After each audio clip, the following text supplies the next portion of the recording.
This is Lauren Sanek with Castle Dream Real Estate, the company that helps sellers and buyers capture the dream in the greater Tampa area. Castle Dream Real Estate is bringing you Home Seller, Home Buyer with Home Buyer Episode 13, Home Buyer and Lowball Offers.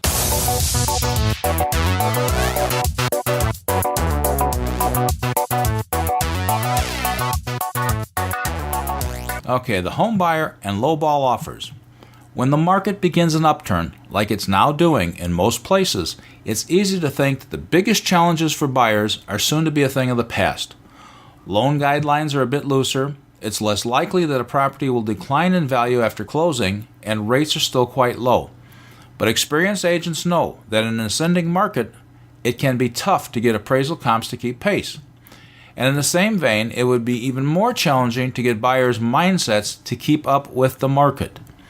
It's not at all bizarre for a buyer to have to lose 1, 2, or 10 properties while the market educates them that when supply and demand shift, the lowball offers of yesteryear won't cut it today. Here are a few points to help you, the buyer, experience less trauma and lose fewer dream homes before they stop lowballing sellers and seriously get in the game. Here are a few points to help you, the buyer, experience less trauma and lose fewer dream homes because of lowballing sellers, and we need to seriously get you into the game. A great deal isn't a great deal if you don't get the house. Many of today's home buyers are remnants from the recession, people who crave to get the great deals and low prices at the bottom of the market, but were afraid to buy until home prices stopped dropping. While they might have done a mindset reset to understand that home prices have stabilized to some point, making it safe to buy, many have not adjusted their understanding of the flip side of market dynamics. Today's market realities of competing with other buyers and having to make an offer at or even over the asking price are simply hard for them to understand. When a buyer insists on making a lowball offer because they want to get a great deal, we have to remind them that an offer price that seems like a great deal is just an illusion, even a delusion, if the offer does not get accepted by the seller. Home buying is not a one-sided endeavor. The sellers must agree with a price before it becomes the price.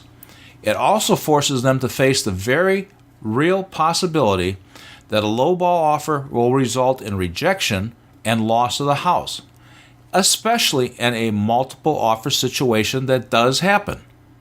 If they choose to go in low anyway, that's obviously the buyer's call. But remember, you avoid being at the end of the finger pointing if they make a lowball offer despite your advice. Agents deal in 6 or 7 figure transactions on a daily basis, so it can be easy to forget that the buyers do not. For most of them, this is one of only a handful of occasions in their lifetime where they will be involved in a deal of this size and impact. Combine the fear of making a mistake on their biggest transaction ever with the deep desire to get a great deal and to make a smart decision, then add in the fact that many individuals just aren't that great with math, and you'll see why it's easy for buyers to think their lowball offer would reflect a much better deal than it really would. This is especially the case with buyers making a decision between 2 offer prices on a higher priced home where there are multiple offers.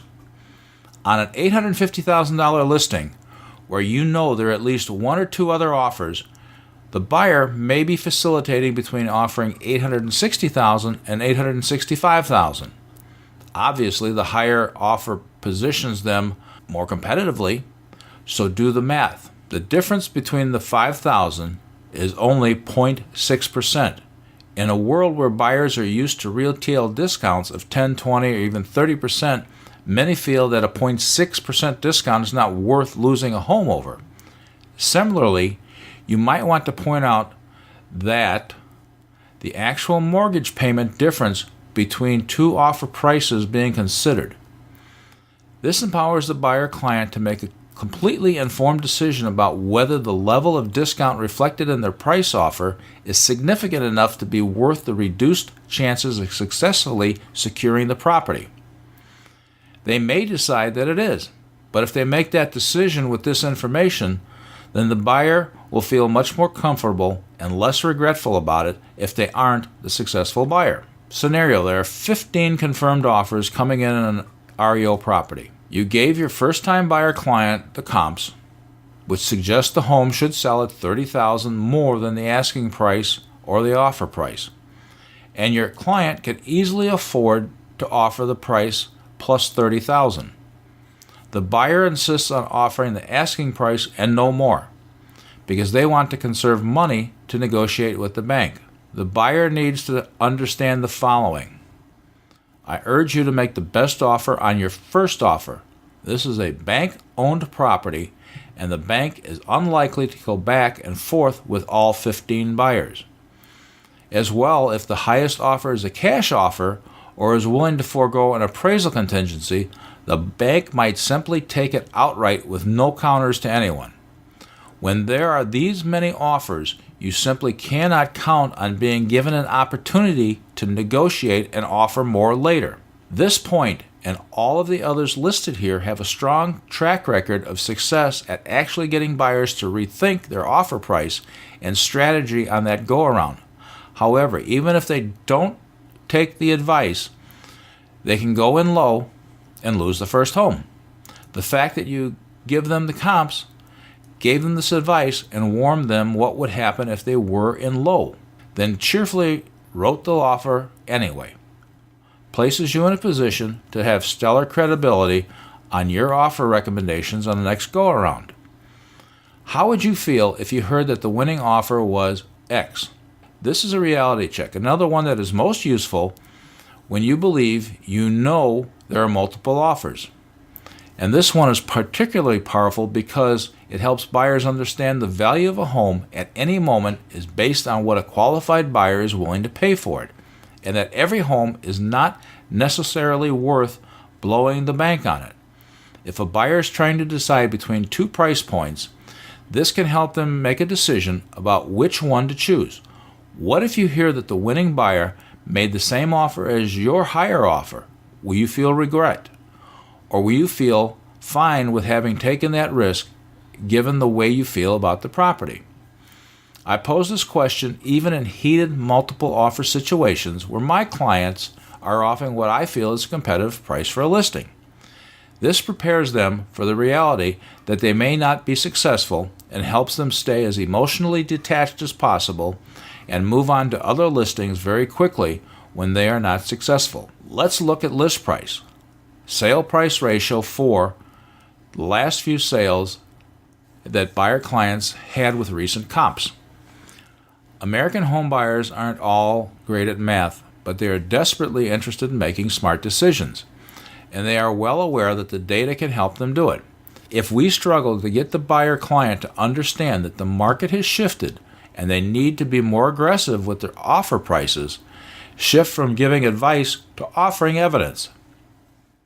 Show them the full comp data for any and all of the following, with a specific emphasis on the actual price, the actual sale price, and the list price. The last few homes that were sold, the last few buyers that you represented, and the comparable sales for the listing they want to make an offer on. If the data reflects that homes are selling at, near, or over asking, this can be very influential in helping a buyer wrap their head around the new state of the market. It can even be helpful to give them references to other buyers you've represented who struggled with this and had to lose several homes before they started taking your offer price advice. Ultimately, what to offer is a decision for the buyers to make. In consultation with their head, their hearts, their bank account, and their tax and financial advisors, helping buyers have those aha moments is not about trying to talk people up in price indiscriminately to get a higher commission, nor is it about trying to get people to spend more than they can afford on a home. In fact, some of the conversations an agent might need to have with lowballing buyers is around house hunting at a lower price range so they can make a more competitive offer without blowing their budget. Helping buyers manage their own mindsets this way means helping buyers who are house hunting in a price range they can afford to stop sabotaging their own offers by making time-wasting offers that have no chances of success. It's also about helping them minimize the regret and frustration that comes with losing home after home and helping them avoid being priced out of certain neighborhoods or certain size homes by rising prices. Most importantly, this is about doing what we can to help the buyer successfully secure a home that meets their wants, needs, and budgets.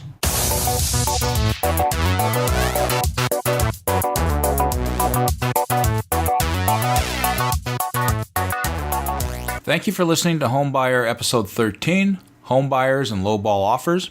We are grateful for the time you have taken to listen to this podcast, and we look forward to your input on what you would like to hear about in future podcasts. You can find the show notes at homesellerhomebuyer.com, and you can leave your comments, questions, and suggestions there, or you can email us at info@homesellerhomebuyer.com. Don't forget to contact Castle Dream Real Estate at info@Castle Dream Real Estate so you can capture the dream of buying or selling property in the greater Tampa area. Tell your family, friends, and coworkers about Home Seller Home Buyer. Thank you for taking the time out of your busy day to listen to Home Seller Home Buyer, and catch us on the next episode. Thank you for listening, and stay informed.